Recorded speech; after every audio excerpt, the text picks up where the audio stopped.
Hello and welcome. And now let's do the 22nd verse. Let's read out a few extracts from the 22nd verse, The Seeking Lion, from the book Footprints on Waters Free. Now, in this apparent story of verse, a lion goes vegan, and then the whole,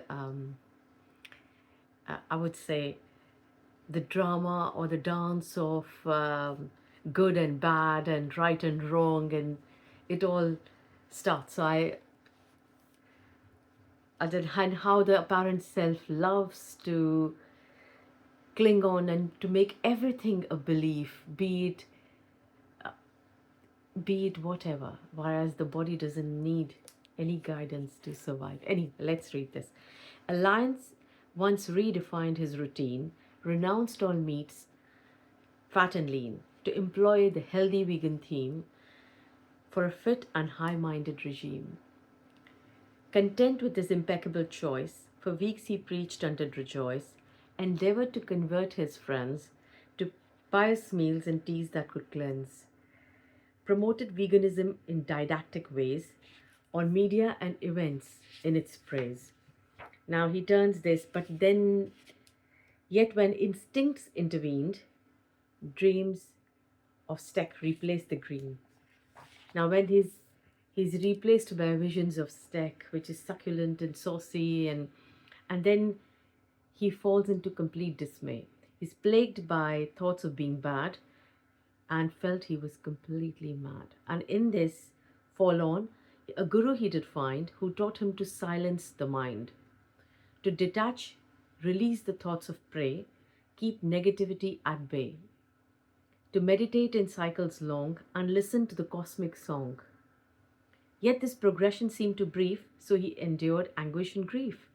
So he sought some sort of epiphany to release him from his misery. And then in this despair, there are insights as to, and there's rebellion for rules as well, of how religion does sway a being to eat, live, and pray, join science and gurus of the day and society to show the way, to bring perfection to fruition.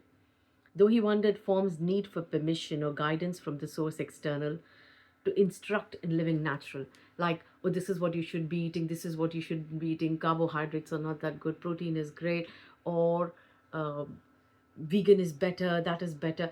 it it's always the dream, this dance of duality in the dream of what is good and what is bad. It just keeps on this illusion of containment or confinement just keeps spinning on its own top, on its own axis.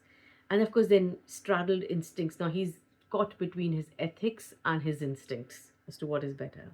Because again, he's that is being lost in this dream of duality until natural instincts take over. Then, with apparent passage of time, apparent passage because there's no real time. This revealed was nature's play of rhyme, shattered the lion's view of life from motion to all existent life. And yet all this, like now he says what is ethical or whatever, and survival, that he says that the body's aim is to survive, yet all this seems like thought and view that did not confer a slight clue of peace in the restless domain of myriad views of the worldly plane. He went within to heed, and then of course then you, whatever, within without, that's all, it's all in the dream of duality. He realized that he chases or abstract ideals, and he's always enamored by this new stunt like intermittent fasting or whatever. These are all stunts, metabolism and the body does not need any instruction or anyone to survive. It simply either survives or then he grasped all notions in a story revolved round an identity, which greedily rips the habitat and, of course, turns it to a jungle. Then to counter this greed produced, then there is another that of desire or don't desire, don't eat or whatever. And then ahimsa, he goes deep into non-violence and sees that even acceptance is simply the dual dream. And then read these three extracts, which seem interesting, which realize the form has no fables. Its constant concern is survival. So perfectly works this entity without a distinct identity. And enough is this intelligence that operates in seamless cadence, as in appearance of a newborn, with whom no illusion does adorn. And there are no virtues or vice, no greeds for food, ample or nice. Then naturally it was enlightening that the apparent resourceful recycling, when disappears the seeming form, seeming elements are in themselves drawn.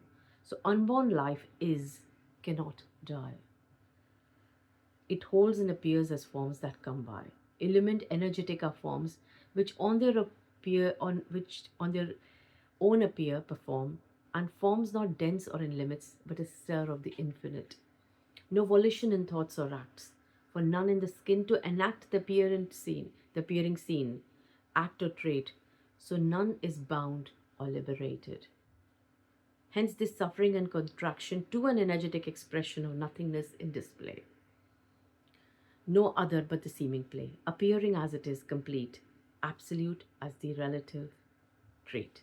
So it's like an apparent recycling with atoms that appear as this form today appeared. So, but there's no time. There is no like this happened and that happened and this. It's just simply that's what will appears in the next extract. Appears in naturalness, unconditioned joy past rest. Life is without an intent or goal. Being what is whole. And this world is but an appearance, a pointless play of this presence, to be precise, a roaring silence, dancing as forms and variants, with no occurrence and no start or end, formless forming, cannot be penned. Yet no identity can find this reality of love, which appears as this, beyond tales of control or bliss, for an identity is an illusion, an apparent show of seclusion, energetic appearance, with none in existence to know or find why this parade appears the way it does. So right. Thank you.